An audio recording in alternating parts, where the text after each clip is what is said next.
Happy Wednesday, everyone, and welcome to Inside the Newsroom. I'm Maddie Paul. Inside the Newsroom, we are bringing you the trending stories of the KELOLAND area. And the best part of all, we're bringing in our newsroom staff members to talk about the trending stories that you see every day on KELOLAND News and KELOLAND.com. Let's start off with the biggest trending story of this entire summer, severe weather. Scott Munt joining me, of course. Scott, you're always here. We always have to ramble a little bit. This is the Maddie and Munt Inside the Newsroom. You need to change that name, maybe. I'm okay with that. I was going to say, we can't have M&M. That's trademarked, but we can figure something out, right? We could figure something out. We're creative enough, I feel like. We will, sooner or later. Well, with all the severe weather that keeps happening this summer, we're certainly going to have to. I want to start off by showing you some photos and videos that were submitted from our viewers last night, Scott. This first video comes from Andover, and it just shows those pelts of hail splashing down in the pool. Yeah. Right? Making a swim, taking a splash. Hey, no splashing. There's no splash zone right here. Look how big they are. I mean, some of them are kind of tiny, but like hail to me is just like, if it's hail, that's big. Oh, yeah. And, you're inside, you hear it banging against the house, the building, the windows. Now the pool. And now it's washing it in the pool. They're splashing. There was some hail in Spencer, too. I have some photos here. Okay. This shows more of the damage, I think, of the storm that came over in Spencer, obviously with this tree. And then the garden, Scott, I knew you'd be very emotional. Don't show that. I know you'd be very emotional. I'm not looking. But look at this hail photo, Scott. Yeah. I mean, we've had the reports come in baseball-size hail in parts of northeastern South Dakota. That's just insane. This time, too, I would think like hail would take a pause in summertime, and it never does. It never does. No, it all depends on what's going on inside the cloud there. So if we get these strong updrafts, able to lift those hailstones higher and higher in the cloud, they more or less bang into each other, and you get some of those bigger hailstones that form. And then when the cloud can no longer support it, it falls out. Well, we're talking about hail right now, but we also saw really big winds from last night too, right? Yeah, we did, especially near Watertown. Watertown's been... seems like the bullseye this whole summer. Yeah. They've been getting a lot of rain. They've been getting a lot of severe reports. If not Watertown proper, it's those areas around it too. Castlewood. We also had some strong wind reports yesterday. I believe up to 99 miles per hour. Wow. Near the Watertown area. So we had some strong winds come into that area. We've had reports of some funnels, maybe some tornadoes as well into northeastern South Dakota. We showed you a video of that hail not long ago, and we may have to go through this again as we go through the rest of this week. There is a marginal risk for severe weather for today, but I think, the tail end of this week, Friday going into the weekend, that's a day that we'll have to pay special attention to, especially in the northeastern South Dakota. This graphic here, this brings in the severe storm reports from yesterday, and I'll just click on a couple of these. We had a couple of tornado reports there near Hosmer, also near Leola. That happened during the evening hours right before 8 o'clock. Let's go ahead and go to that Watertown area. As I mentioned before, it seems like a lot of the severe weather has been happening into this area. So here we are, Sandy Shore, 99 miles per hour with that wind gust. Right in that water, too. Yes. So, we had the strong wind move through just to the west of Watertown. I think Watertown itself did come in at 68 miles per hour as measured at the airport. So, unfortunately, another round of severe weather. There's a marginal risk for severe weather for today.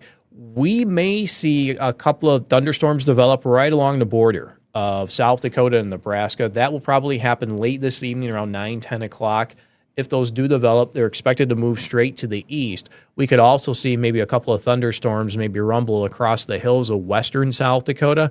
And any storm that does develop, I think hail, wind will probably end up being the main threat out of any storm that does develop. There's a look at the hail risk and, of course, the wind risk along with any of these storms.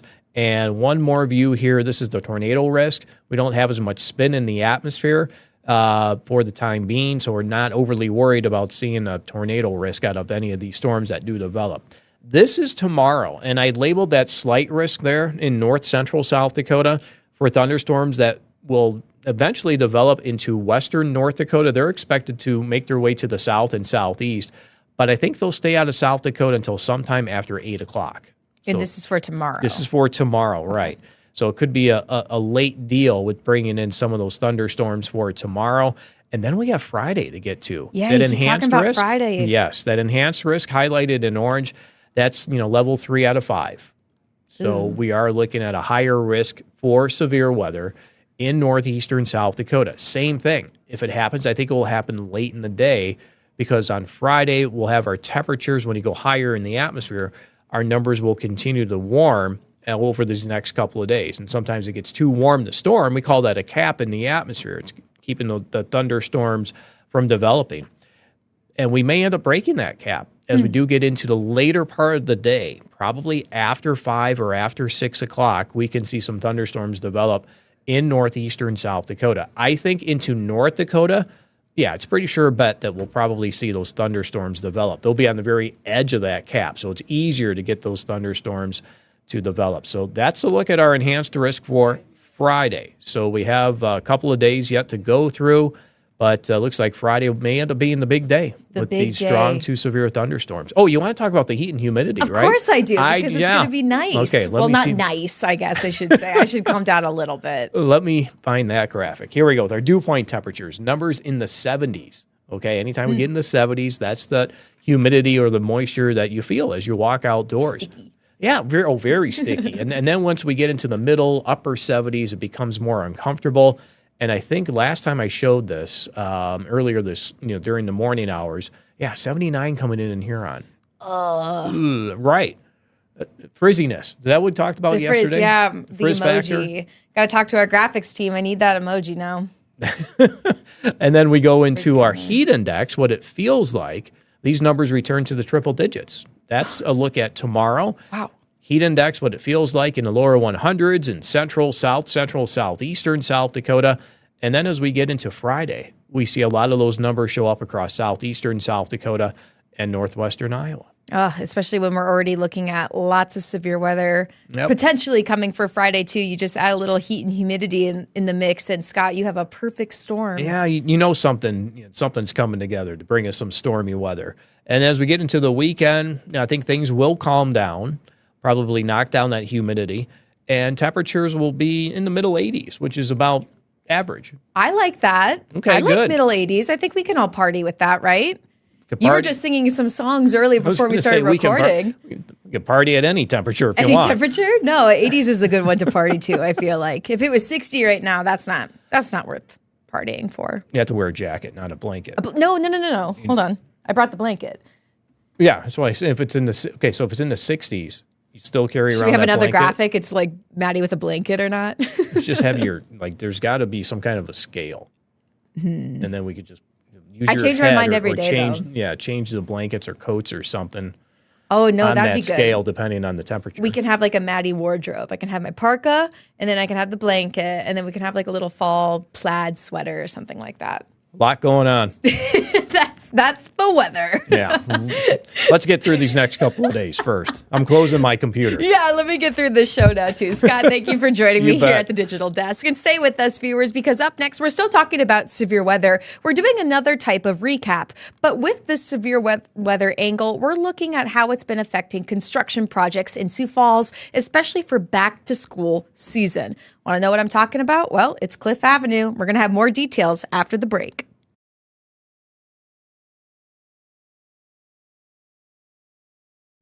Welcome back to Inside the Newsroom. Now, recent severe weather has impacted a lot of road construction projects, especially here in Sioux Falls. And that's what our city officials said. So we looked into how this has been affecting one particular project, especially before the school season starts later this August. And we're talking about Cliff Avenue and all that's happening down there. Our digital reporter, Michael Dorn, joins me now at the Digital Desk to talk more about this story that he created because Michael, where are we at with construction on Cliff Avenue right now? Yeah, we are getting down to the line here with it. So right now, they are hoping to have that open here, at least one lane in both directions by the time school starts here on August 21st. So for those of you who don't know, this construction project goes right in front of Lincoln High School here. So it is going to impact that, but they're hoping to get that open just in time for the school year here. after they've had some rain delays here. We had, I want to say 3 or 4 days of just rain, showers, and thunderstorms over here in Sioux Falls at the very least. So a lot of construction projects have just kind of been recovering from that here around the Sioux Falls area. So with that severe weather, how did it, or did it at all halter any sort of construction activity for them since it started? What was it, Memorial Day? You said that it started leading up till now. Yes. So yes and no, I believe. So yes, obviously crews are having a hard time working in the rain here. It's, you lose time working in the rain here with a lot of this stuff. But in some good news with this, it's a lot of that construction that would have been adversely affected by rain has already been done. So that's kind of the good part about this is a lot of that underground work has already been done. There weren't that many trenches left for them to really deal with, which is kind of the good news there.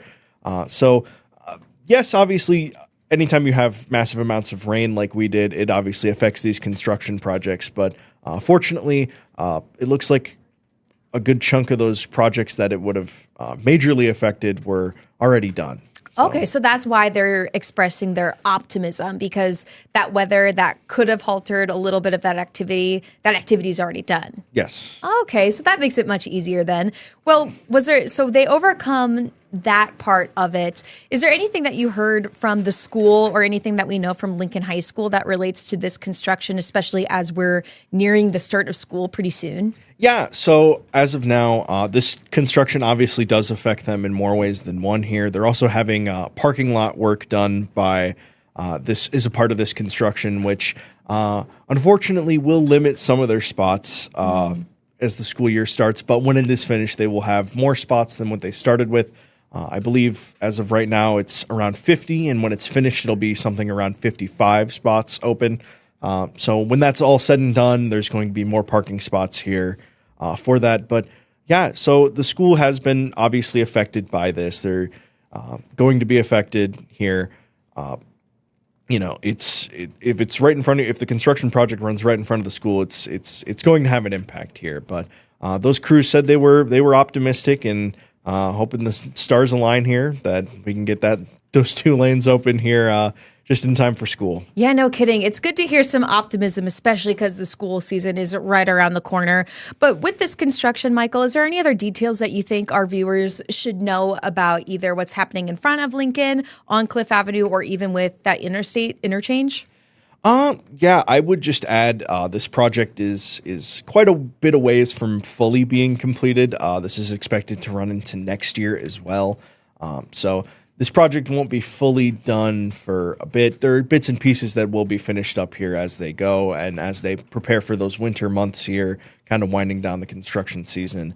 But this project's not going away here, at least until next year. But obviously, it's a huge project, as you can see in some of the photos and video here that we've been showing. It's a very big project. It takes a lot of time to do something like this. So I would just kind of let people know that about the big scale of this project and how we still have a ways to go on this. Yeah, wise words, Michael, and certainly something that we will be keeping our eye on here at KELOLAND. Michael, thank you for joining me here at the digital desk. And everyone stick around, because up next, we're looking at a vacant lot in Sioux Falls and how some changes have been made to its original zoning plans. Stay with us. We have more on Inside the Newsroom after the break.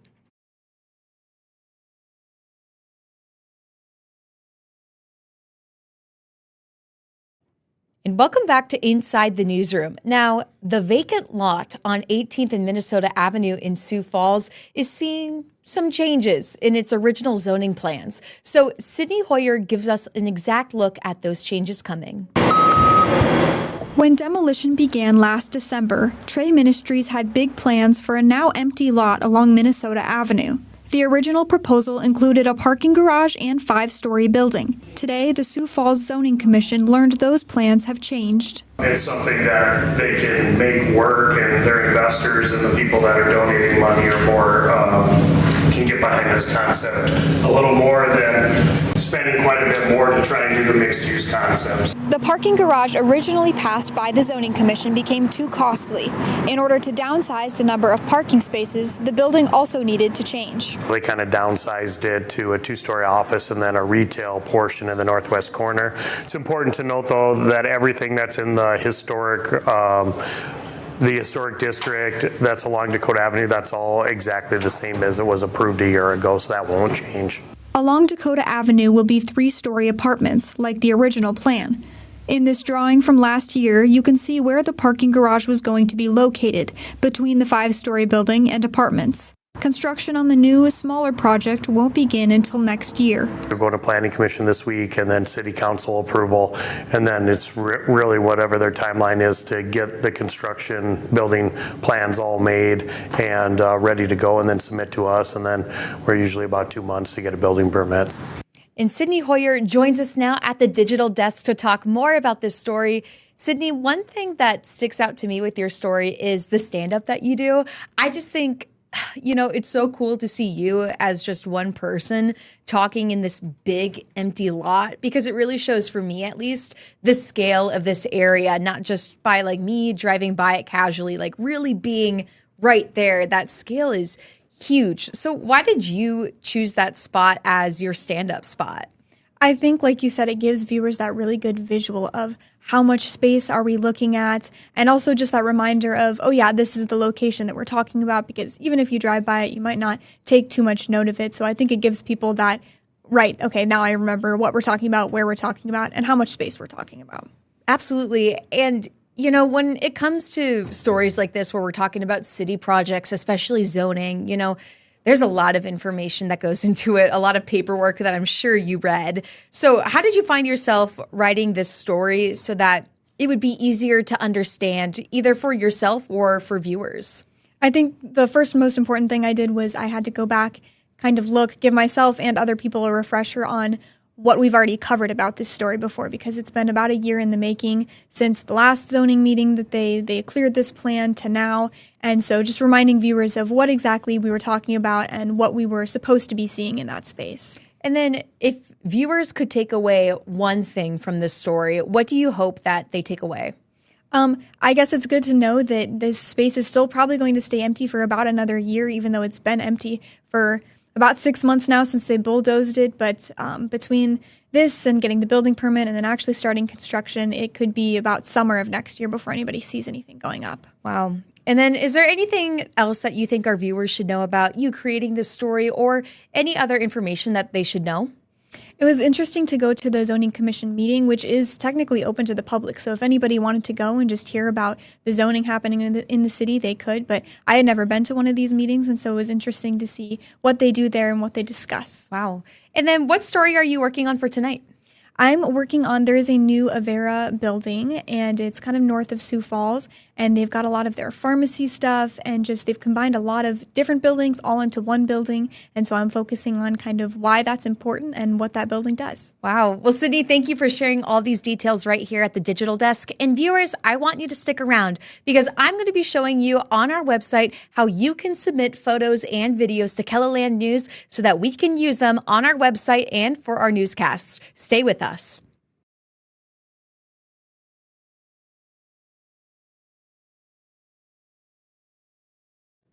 Well, we're almost wrapping up time here on Inside the Newsroom, but I wanted to show you all a tool that we have on KELOLAND.com that helps you get involved with our KELOLAND newscast, especially on severe weather days that we saw last night. You can really contribute to what you've been seeing out in your towns and your communities, and even from your home with the severe weather experiences that you've had. And you could submit to us photos and videos. So I'm going to show you how to navigate the website so that you can send that content to us. So I'm going to take you to the KELOLAND.com homepage. From here, there's lots of categories that you can choose from the top of the screen. What we want to go to is the About section. If you just hover your mouse over there, it will bring and drop down these options for you. Now, if you look at them, you can see this one option called You Share. This is the one that we want to click on to submit photos and videos. So let's click on it, and You Share will pop up. And if you scroll down just a little bit, you can see right here options for you to upload your photos and videos, send in some information, and then, of course, agree to a consent form so that we can use your photos and videos for KELOLAND News. Again, this really helps on severe weather days when we want to see what's going on in the community, what's happening in front of your homes, so that we can do the best reporting possible and then also get you involved on that reporting experience. It's really just as easy as clicking on this right here to upload your photos and videos from a folder or something on your desktop, maybe something from a USB, just as easy as that. Then, of course, filling in, what are you sending in? Oh, I'm sending in a hail video from my home in Spencer. Where it's from, of course, St. Spencer, your email, your name, your phone number. And then if you'd like on-screen courtesy, that way we can say up in one of the corners, this photo or video is from Jane Doe. Or if you like that option, at least it's there. And then, of course, you have to click this checkbox right here, just saying that you read the content license agreement. And of course, read that content license agreement by clicking the link down there. And then you should be ready to go with whatever you need for KELOLAND News. So then you're a part of the experience, which is always something fun. And that's all the time that we have today for Inside the Newsroom. I thank you all for watching right here on KELOLAND Plus. It was an exciting day, even though we had some severe weather, looking at those impacts from all our construction too. But tomorrow is another day, and we'll have another Inside the Newsroom at 1 o'clock. And until then, have a great day, everyone.